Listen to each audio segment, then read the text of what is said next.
Beh, è difficile rendere in poche parole quello che è stato oggetto di una mattinata, però l'idea è quella di creare un link forte tra comunicazione vera, reale, senza pregiudizi e relazione. La relazione è un qualcosa di più che va dentro la comunicazione, uscire dagli stereotipi, dall'ageismo ovviamente, dalla contrarietà che nasce nei confronti di adeguati e tipici comportamenti degli anziani per diventare tutti insieme dei professionisti nel team. Che ruolo gioca la comunicazione nei pazienti con disturbi cognitivi e come gioca il team dentro questa domanda? Il fatto di essere insieme dei professionisti che prestano le proprie cure tutti insieme in maniera interdisciplinare, non solo multidimensionale, non facendo tutti il proprio compitino, ma miscelare le proprie competenze dandole a disposizione degli altri per un risultato finale di salute che è la salute degli anziani di cui ci stiamo occupando. La società cambia, gli anziani sono sempre di più nelle società evolute del benessere, quella in cui abbiamo vissuto fino ad oggi, non si sa se potremo continuare a farlo, ma deve essere sempre più una società della solidarietà, del fatto di esserci insieme agli altri.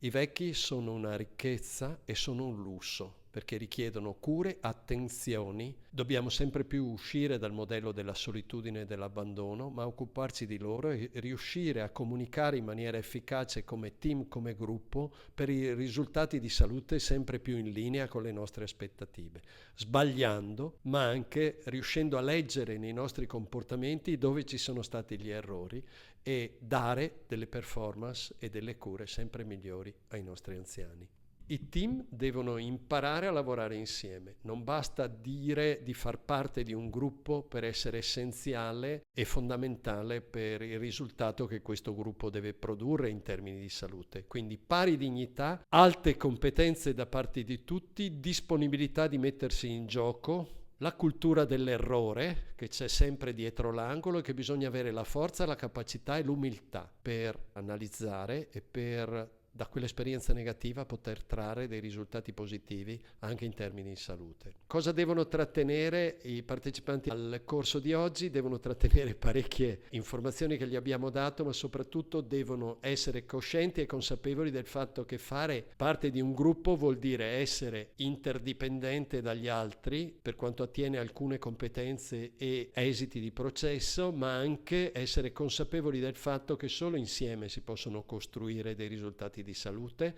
Quello che arricchisce tutti noi è il fatto di lavorare insieme ad armi pari, con la stessa dignità nel gruppo, si sia per autorevolezza il numero 1 o il numero 10, non ha molta importanza, l'importante è partecipare senza alcun pregiudizio, dare la propria disponibilità intellettuale e lavorare tutti per lo stesso fine, che è la salute degli anziani di cui ci occupiamo.